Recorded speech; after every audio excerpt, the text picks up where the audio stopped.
כמה פעמים במהלך השנה, ונותן לנו דברי תורה ודברי חיזוק בתוך הישיבה, למרות שהוא ראש ישיבה במקום שלו, אבל ידיו רב לו בארץ ובעולם בתור אחד ממחזירי התשובה הגדולים, והקים ישיבה שמהווה כמגדל אור שמפיץ תורה ואורה בכל הסביבה. יש לי את הכבוד והעונג, האושר והזכות להזמין את הרב שי פרי בכבוד.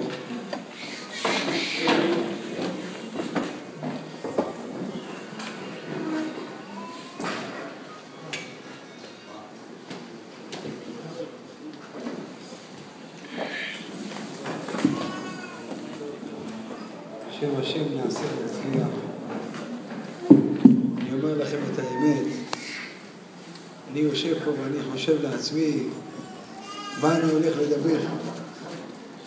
כולם ברוך השם בני תורה, כולם יודעים ספר. זה לא כמו לבוא לאיזשהו מקום שאתה לא מכיר ואנשים לא מכירים. פה ברוך השם גם ההורים יודעי ספר, אני מכיר חלק מהם שהם בעצמם רבנים ותלמידי חכמים.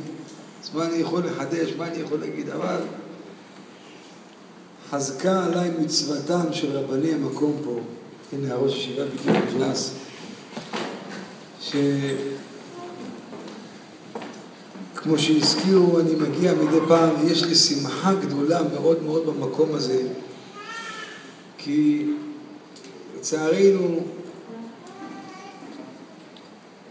אנחנו רואים טלטלות קשות מאוד,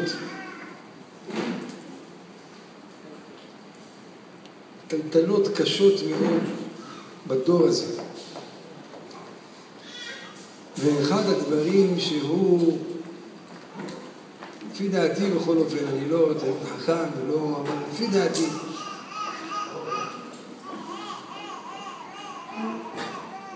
אני זוכר שלפני כמה שנים דיברתי עם יהודי אחד שהמקצוע שלו זה לנסוע לחוץ לארץ. יש כאלה שזה המקצוע שלהם. אז הוא סיפר לי שבפעם הראשונה שהסכים הרב אלבז, שפה גם יש מקרובי משפחתו, הסכים אחרי 30 שנה לנסוע לחוץ לארץ. התלווה אליו היהודי הזה. אז הוא אומר לי, כשאנחנו בדרך למטוס, אני רואה את הרב בצער. מספר לי אותו יהודי כך. זה פעם הראשונה שהרב נסע לחוץ לארץ. אז אני רואה את הרב בצער. זה לא פשוט פעם ראשונה לעזוב את המשפחה, את האישה, את הילדים, לנסוע לחוץ לארץ. אומר, הרעבתי עוז בנפשי ושאלתי את הרב, למה הרב בצער? למה הרב בצער? אז הוא אומר, הרב אמר לי, עכשיו אני טס לחוץ לארץ.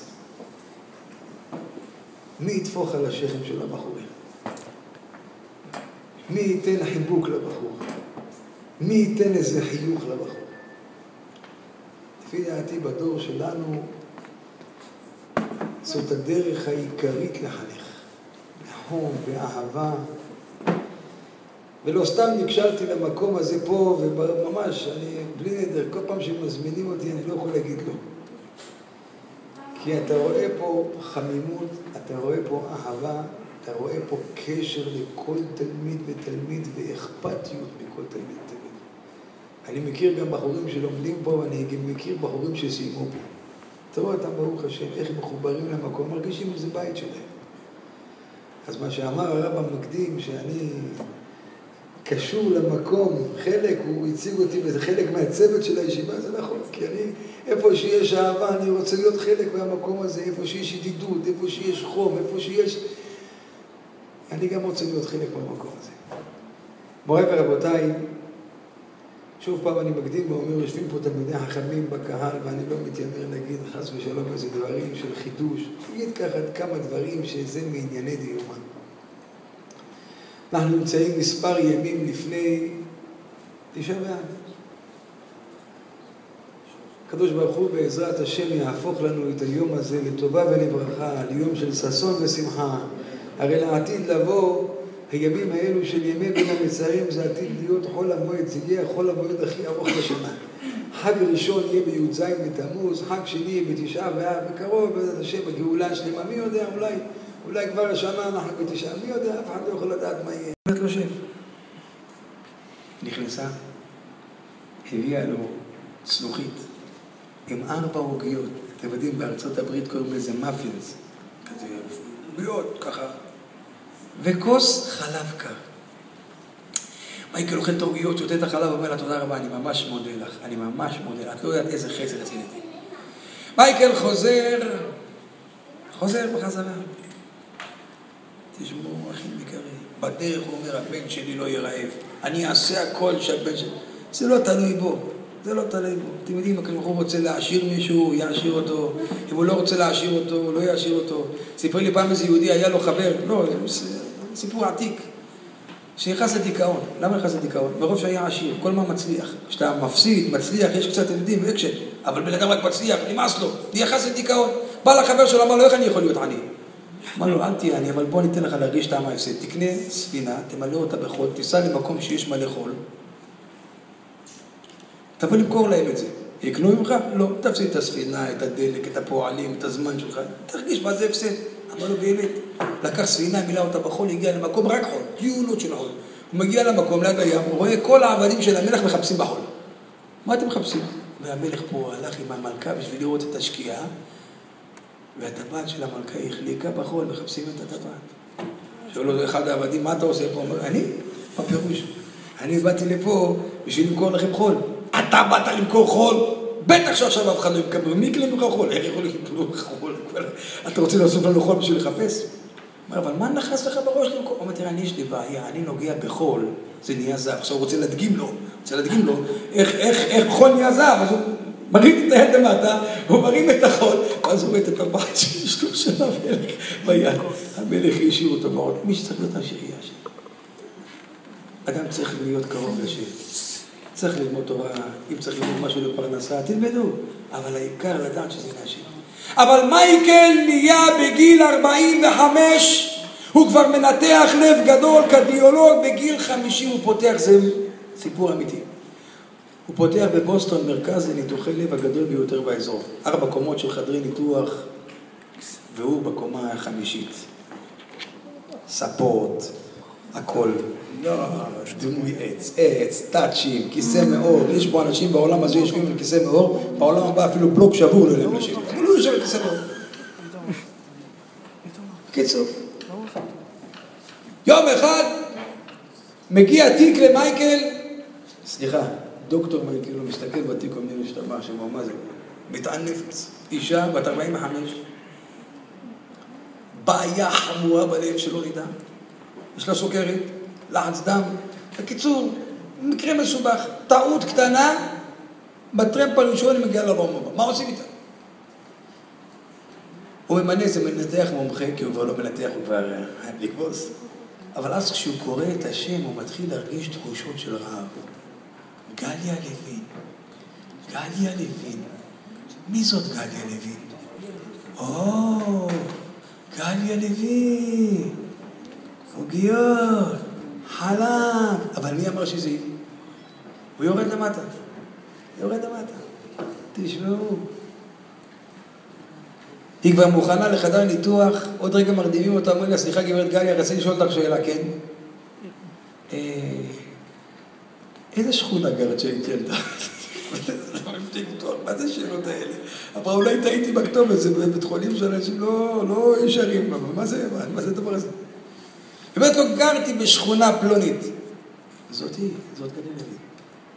הוא מחליט שהוא מנתח. מכין את עצמו לניתוח, נכנס לחדר ניתוח, רבותיי, אחרי 15 שעה של ניתוח, גליה לוין קורסת על שולחן הניתוחים ומחזירה את נשמתה לבורא עולם. מה לעשות? אבל הוא אחד כמו דוקטור מייקל יוותר. צוות החייאה! 15 שעה מחזירים אותה לחיים. חיה מתח, מה אני יכול לספר לך סיפורים למתח? הרב שלי אמר לי, אם אין מתח, אל תספר סיפור. יש אחד מספר סיפור מההתחלה, הוא יודע את הסוף, אל תספר. בקיצור, עוד פעם קורסת, עוד פעם מחזירים, אחרי 3 שעות של ניתוח היא יוצאת מצב קריטי, אך יציב. מה יש אחרי יציב? תגידו לי אתם.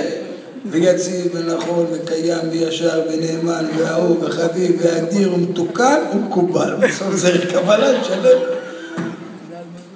היא יורדת, בחדר שם איפה שמשלמים, אומרים לה, תראי, את החשבון הזה ביקשו אצל הבוס לשלם בקומה החמישית. היא עולה במעלית לקומה החמישית, היא יושבת מול הבוס, ואז אומר לה, פרופסור מייקל, בדיוק השבוע קיבל את הפרופסור, אומר לה, שבי בבקשה. ראית את החשבון? כן. $192,000. אתם לא יודעים מה זה ניתוח פרטי בארצות הברית? $52,000 ניתוח. $1,200, סליחה. כל יום אשפוז, כל סיכה נוספת זה עוד $2,000. בקיצור. 190. אומר לי, יש לך מאיפה לשלם? אומר לו, כמה הם יהיה לי?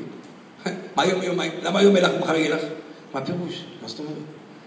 אני לפני שנכנסתי לניתוח, אספתי את הילדים. אמרתי, ילדים, מה אתם מעדיפים? בית בלי אמא או אמא בלי בית? שלא נדע, יש כאלה, היו אומרים היום.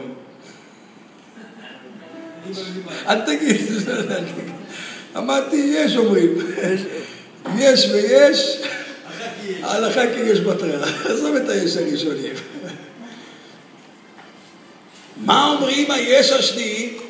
רוצים אמא. מי צריך בית? שיהיה אמא. באמת, אנחנו החלטנו, אנחנו מוכרים את הבית ואני משלם את הניתוח. ואיפה תגורו? אז היא אומרת לו, מה פירוש? יש לאחותי מחסן, המכונה באמריקאית בייסמנט. אנחנו עוברים לבייסמנט של אחותי. הוא גר